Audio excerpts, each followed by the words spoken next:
माझ्या घरावर 100 पोलिसांची धाड, माझ्या घराच्या बाजूला पोलीस छावणीचं स्वरूप, माझ्या घरावर भाजपच्या आमदारांनी पोलिसांना मोठी धाड टाकल्याचा गंभीर आरोप शिवसेना शिंदे गटाचे आमदार संतोष बांगर यांनी केलाय. आणि हा आरोप केलाय भाजपचे आमदार तानाजी मुटकुळे यांच्यावर. सध्या नगरपालिका निवडणुकीचा प्रचार शिगेला पोहोचला असताना हिंगोलीमध्ये मात्र भाजप विरुद्ध एकनाथ शिंदे यांची शिवसेना असा संघर्ष होताना आपल्याला पाहायला मिळतोय. खरंच शिवसेनेचे वादग्रस्त आमदार संतोष बांगर यांच्या घरावरती पोलिसांनी रेड टाकली होती का?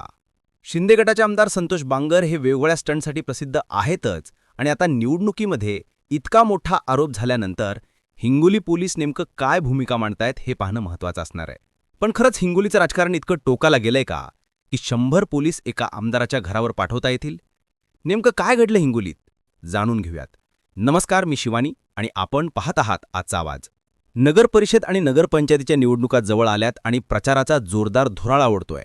पण दुसरीकडे महायुतीतल्या भाजप आणि शिंदे गटात मात्र चांगलाच वाद उसळलाय. राज्यातील काही ठिकाणी तर भाजप विरुद्ध शिवसेना शिंदे गट अशी थेट लढत दिसणार आहे. आणि अशातच कळमनुरीचे शिंदे गटाचे आमदार संतोष बांगर यांनी भाजप आमदार तानाजी मुटकुळे यांच्यावर एक गंभीर आरोप केलाय. ते म्हणाले, मुटकुळे यांनी मध्यरात्री माझ्या घरावरती 100 पोलीस पाठवले, माझ्या घराची झडती घेण्यात आली. मध्यरात्री त्यांच्या घरी तब्बल 100 पोलिसांनी धाड टाकली असा दावा त्यांनी केला. घराची झडाझडती घेतली, कपाट, कपडे, फ्रीजमधील सामान सगळं बाहेर काढून ठेवलं असं त्यांनी सांगितलं.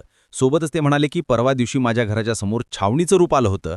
मी घराच्या समोरून खिडकी उघडून बघतोय तर खाली पोलीसवालेत. मी त्यांना विचारलं तर ते म्हणाले, आम्हाला पंचनामा करायला सांगितलाय, आम्हाला आदेश आहेत. शिवाय त्यांच्या नातेवाईकांनाही त्रास दिला जात असल्याचा आरोप त्यांनी केला. हे सगळं घडत असताना 28 नोव्हेंबरला हिंगोलीत मुख्यमंत्री देवेंद्र फडणवीस यांची सभा होणार आहे. त्याआधी बांगरांनी हा धक्कादायक आरोप केल्यानं चर्चा रंगली. कळमनुरीला बांगर यांनी भाजप विरोधात शिंदे गटाचा स्वतंत्र उमेदवार उभा केलाय. बांगर म्हणाले, पोलीस प्रशासनावर दबाव टाकून असं राजकीय सुडाचं राजकारण सुरू आहे, हे लोकशाहीला घातक आहे. काही दिवसांपूर्वी भाजप आमदार तानाजी मुटकुळे यांनी बांगर अवैध धंदे करतात असा आरोप केला होता. तसंच हिंगोली पोलीस त्यांना पाठीशी घालतायत असंही ते म्हणाले होते. त्यानंतर पोलिसांनी बांगर यांच्या वंजारवाडा येथील घरावर छापा टाकला आणि त्यामुळे त्या कारवाईच्या टायमिंगबद्दल जोरदार चर्चा सुरू आहे. त्यामुळे हे प्रकरण युतीमधल्या दोन्ही पक्षांच्या संबंधासाठी घातक मानलं जात आहे. म्हणजे राज्यात दोन्ही पक्ष एकत्र काम करतात, मात्र स्थानिक पातळीवरती त्यांच्यामधील ताणतणाव आपल्याला वारंवार पाहायला मिळतोय. निवडणुकीच्या प्रचारादरम्यान भाजप आमदार मुटकुळे आणि शिंदे गटाचे आमदार संतोष बांगर प्रचारसभेत एकमेकांची उनीधुनी काढण्यात व्यस्त आहेत असं दिसून येत आहे. हिंगोलीतील मटका, जुगार, अवैध धंदे सगळं बंद करायचं असेल तर सत्ता भाजपच्या हाती गेली पाहिजे असं आव्हान मुटकुळे यांनी जनतेला केलंय.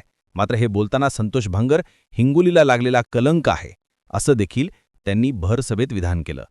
त्यामुळे आता घडलेलं प्रकरण म्हणजे संतोष बांगर यांच्या घरी 100 पोलीस पाठवून घराची झडती घेण्याबद्दल संतोष बांगर म्हणाले की भाजप हा पक्ष सत्तेचा दुरुपयोग करून दबावतंत्राचा वापर करत विरोधकांना दाबण्याचा प्रयत्न करत आहे असं बोलत त्यांनी मुटकुळे यांच्यावरती हल्लाबोल चढवलाय.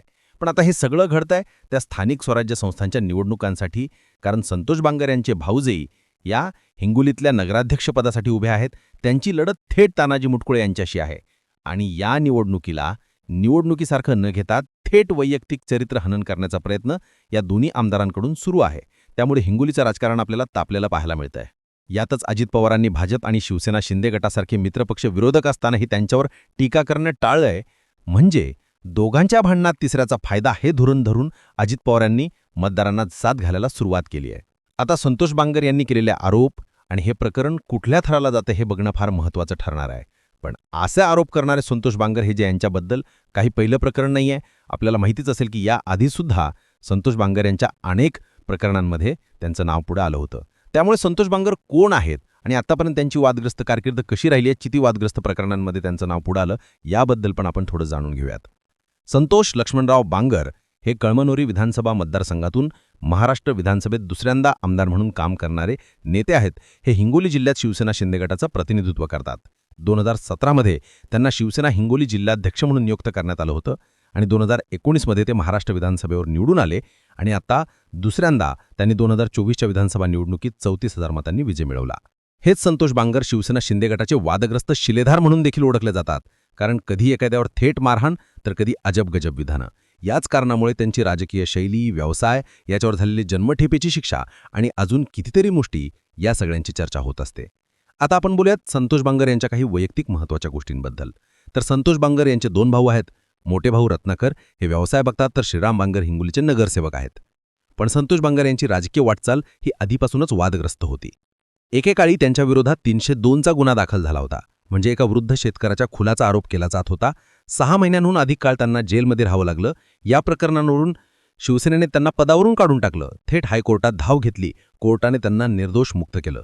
इतकंच नाही, अनेक आंदोलनं, अनेक सरकारी कामात अडथळे आणण्यामुळे त्यांच्यावर 353 कलमांतर्गत अनेक गुन्हे दाखल झाले होते.